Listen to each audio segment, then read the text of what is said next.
నూతన మద్యం విధానం మీద మనం సిరీస్ మొదలుపెట్టినప్పటి నుంచి అంటే కొత్త మద్యం విధానం వస్తోంది అని చెప్పిన దగ్గర నుంచి రకరకాల వీడియోలు అయితే చేసాం. మన సబ్స్క్రైబర్స్ కూడా అనేక సందేహాలు అడిగారు. ఆ సందేహాలు కొన్నిటికైనా సమాధానం చెప్పాలి ఖచ్చితంగా. చాలా వాల్యుబుల్ క్వశ్చన్స్ కూడా చాలామంది అడిగారు. దానికి సంబంధించి మాత్రమే ఈ వీడియో. మన సబ్స్క్రైబర్స్ యొక్క సందేహాలు కొన్నైనా నివృత్తి చేయాలి ఖచ్చితంగా, లేకపోతే సరికాదు అనే విషయంలోనే ఈ వీడియో చేస్తున్నాను. మొదటి ప్రశ్న ఏమడిగారంటే, ఎందుకు మద్యం విధానం విషయంలో నోటిఫికేషన్ ఆలస్యం అవుతోంది అని చాలామంది అడిగారు.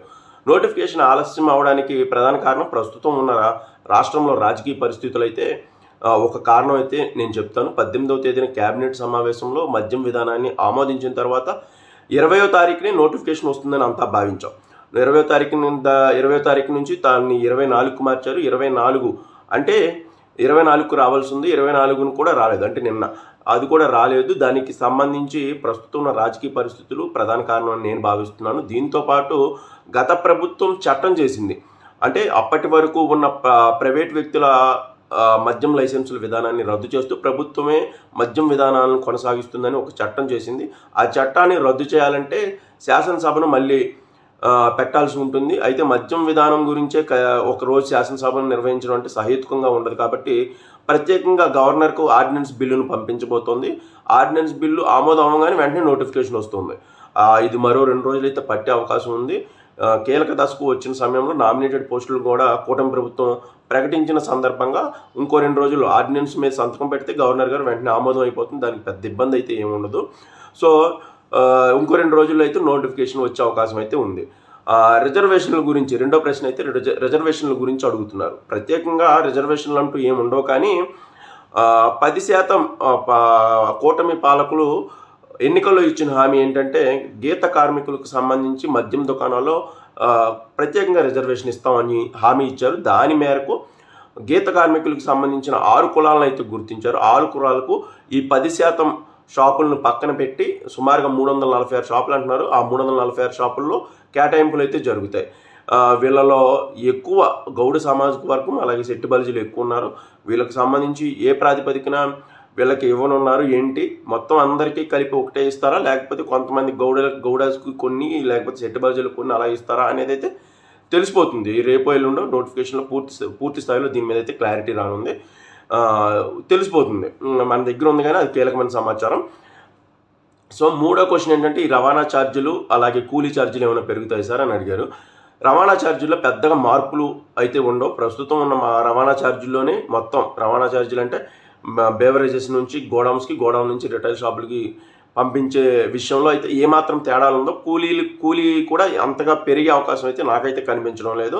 పూర్తి స్థాయిలో ఇదైతే పెద్ద కూలీ ఛార్జీలు అయితే పెరిగే అవకాశం అయితే లేదు. ఇక దీనికి సంబంధించి ఈ లైసెన్స్ ఫీజులకు సంబంధించి కొంతమంది అడిగారు. 4వ ప్రశ్నగా లైసెన్స్ ఫీజులు ఎలా ఉండబోతున్నాయి మనం చెప్పుకున్నాం. 4 స్లాట్లుగా ఉండబోతున్నాయి. 10,000 లోపు జనాభాకి 5 లక్షలు, తర్వాత 10,000 నుంచి 50,000 జనాభాకి 55 లక్షలు, అలాగే 65 లక్షలు, 85 లక్షలు 4 స్లాట్లుగా చెప్పుకున్నాం.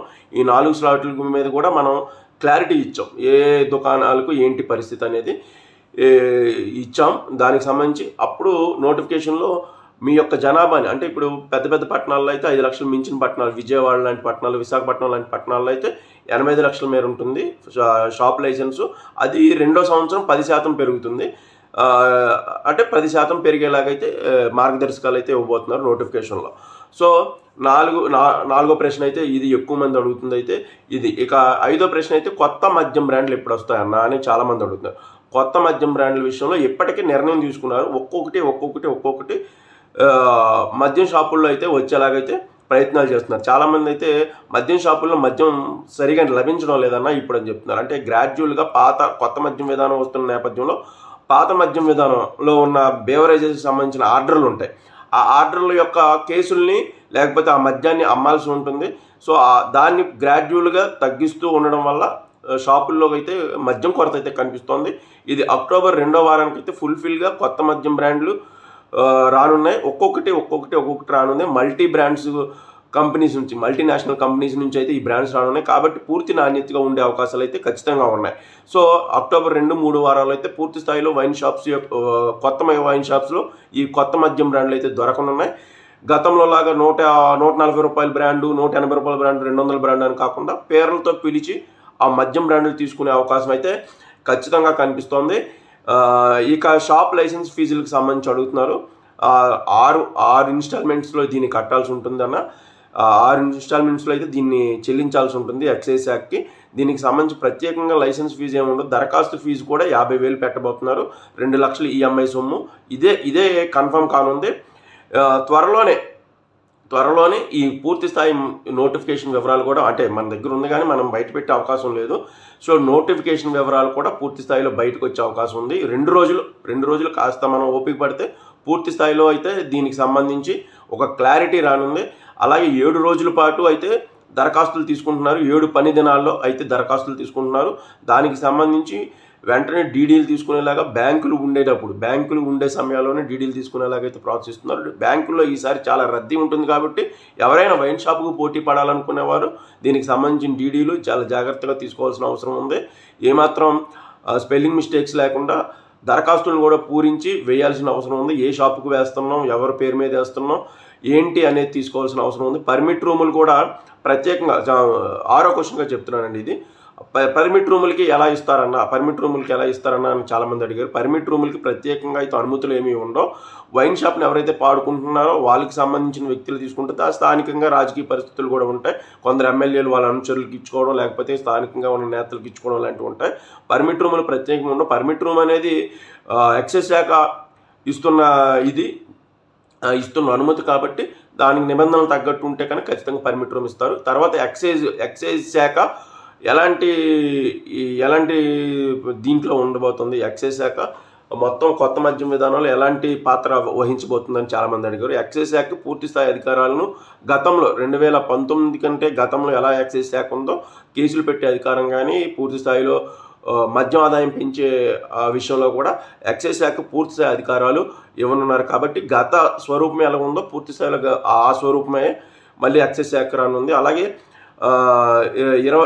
నిన్న నైటు అంటే 24 నైటు పూర్తి స్థాయిలో అన్ని జిల్లాలకు సంబంధించి అసిస్టెంట్ కమిషనర్లను, డీసీలను అన్ని జిల్లాలకు ఫుల్ఫిల్ చేశారు. కాబట్టి ఎక్సైజ్ శాఖ పూర్తి స్థాయి స్వరూపం వచ్చింది.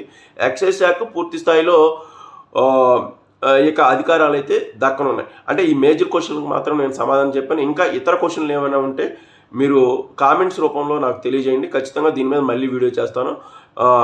ఈ మద్యం విధానం మరో 2 రోజుల్లో అయితే ఈ మద్యం విధానానికి సంబంధించిన నోటిఫికేషన్ మరో 2 రోజుల్లో అయితే రానుంది. Thank you.